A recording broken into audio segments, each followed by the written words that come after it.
Բարև ձեզ, դուք Schematic Manage-ում եք և այսօր մենք քննարկենք Staphylococcus epidermidis-ի թեման։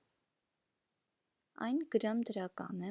կատալազա դրական է, այսինքն առաջացնում է պղպջակներ, կոագուլազա բացասական է, այսինքն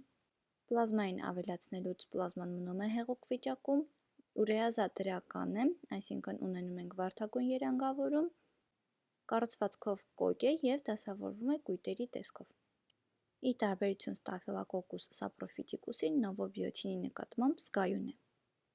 Եվ ի տարբերություն Staphylococcus aureus-ի նա չի ֆերմենտացնում մանիտոլա։ Staphylococcus epidermidis-ը գտնվում է նորմալ մաշկի միկրոբիոտայում և ախտահարում է արյուն պարունակող կուլտուրաները։ Առավել հաճախ Staphylococcus epidermidis-ը ախտահարում է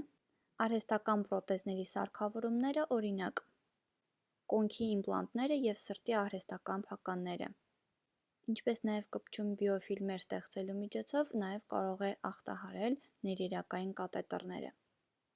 Շնորհակալություն, ցտեսություն։